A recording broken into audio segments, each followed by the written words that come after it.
Hi everyone! Good evening! I'm back! This is Sam Brusas and welcome back to my YouTube channel. Oh my gosh! This is it guys, pag-uusapan natin ngayon. Kanino nga ba ako na-impress pagdating dito sa up-close and personal interview ng mga kandidata dito sa Miss Universe Philippines under by Keman. So, sino nga ba ang top para sa akin? Yan ang tatalakayin natin ngayon. But before anything else, hello Philippines and hello beautiful people. Mabuhay! Kamusta kayong lahat? Sana lahat po kayo ay okay at safe ngayong araw na ito. At syempre, sa lahat naman ng mga bago nating subscribers dyan, hello po sa inyo lahat. Maraming salamat guys sa pag-subscribe ninyo syempre dito sa channel ko.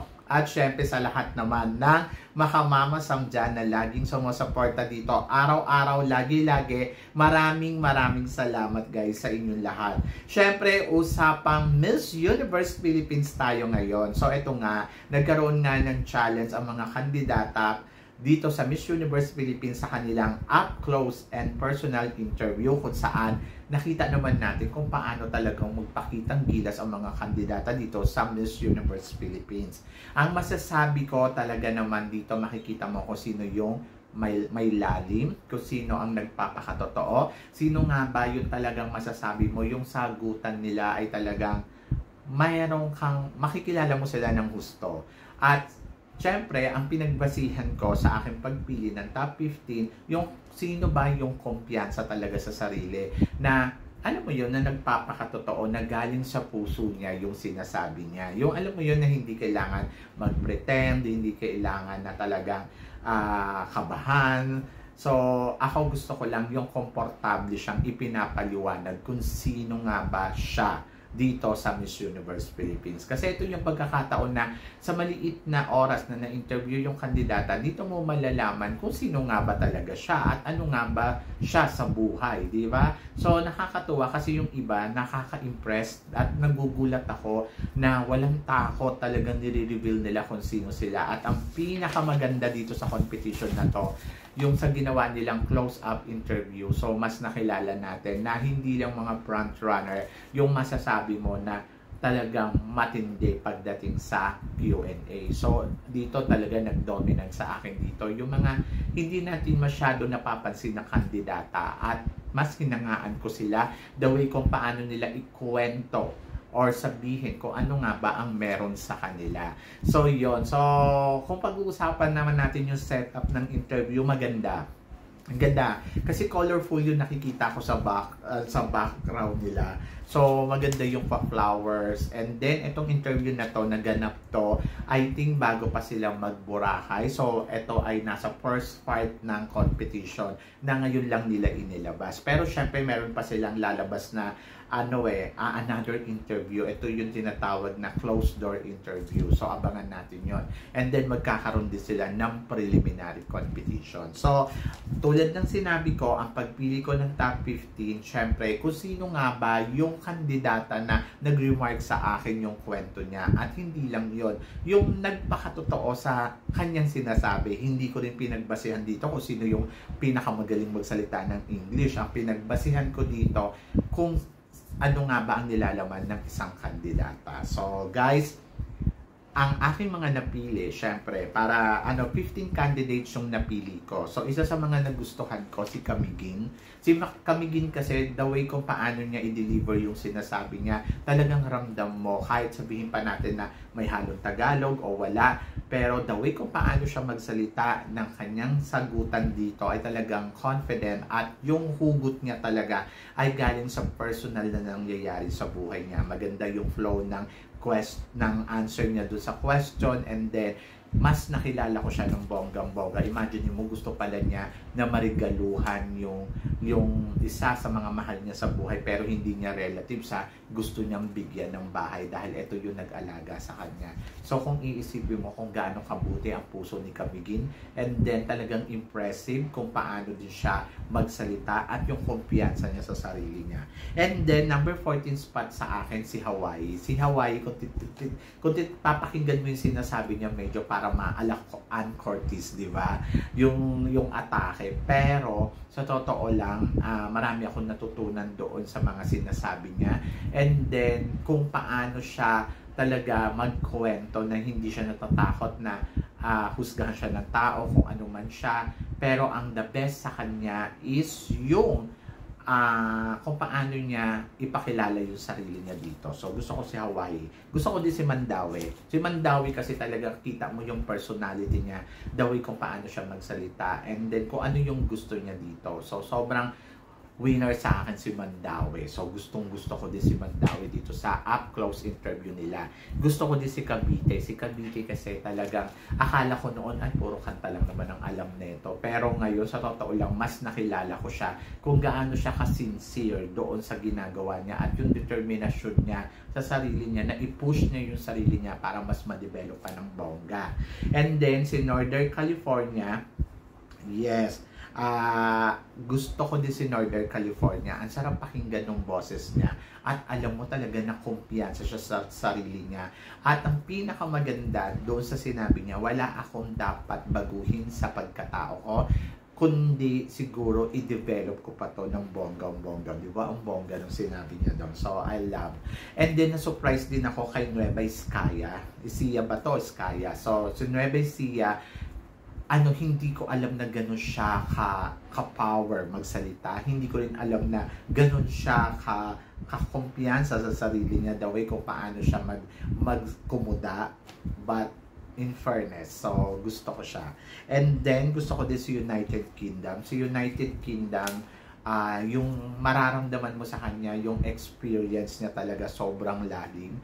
And then, ayun, sumasagot siya ng galing talaga doon sa na-experience niya. Kaya, in fairness, mas tumaas yung ko sa kanya, uy, sana makapasok to sa semifinals. And then, of course, Southern California. Sa Southern California, bukod doon sa ang galing na ng performance niya, ang galing pa kumuda. Tapos yung, alam mo yun, yung grabe, panalo, yung mga sinasabi niya dito, sobrang na-inspired ako. So, yun. Gusto ko siya. And then, si Taguig, alam naman natin kung paano talaga mag-deliver si Taguig sa sinasabi niya. And then, alam din natin kung paano talaga kumuda to pagdating sa Q&A. And then, malalaman mo dito kay Taguig na simpleng tao lang siya kasi ina-admit niya talaga sa sarili niya na humble siya at talagang, alam mo yun, madali lang siyang pakisamahan. Siguro, nai-intimidate lang talaga sa kanya yung iba pero parang feeling ko madali lang talaga siyang gawing barkada kasi mabuti siyang tao at yung alam mo yun, yung open naman siya sa sarili niya. And then si Palawan, syempre alam naman natin nakakabog si Palawan dito dahil maganda, magaling kumuda si Palawan and then nandoon nung una parang kinakabahan siya konti, ramdam mo doon sa nginig ng boses niya. Pero yung kumukuda na siya ng matagal, sige, talagang kumpiyansa siya sa sarili niya kung paano siya sumagot. So, alam mo yun, yung mga napili ko tong kandidatang to, siguro naman napanood na ninyo. Hindi ko na i-details ko ano yung mga sinabi nila. Pero, alam mo na itong mga kwento nila ay malalim kahit balikan mo. And then, si Cainta, of course, si Cainta, to be honest, pang summa cum laude. Yung mga binabato niyang word. And then, alam mo talaga na may dunong talaga si Cainta.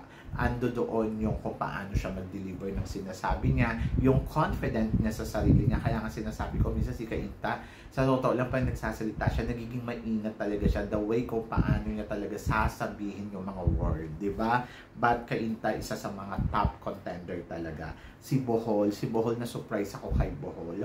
Kasi si Bohol kasi, akala ko kasi, lang, ganun lang. Pero, alam mo yung the way kung paano siya mag-deliver na sinasabi niya. Saka yung experience niya talaga, doon siya humahawak.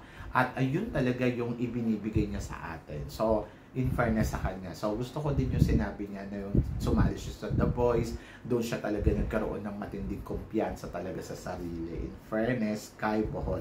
Australia. I love yung sa Australia. Kasi sa Australia kasi diba, sinasabi niya dito na talagang yung self, yung pagiging unique self ang gusto niyang ipakita sa atin.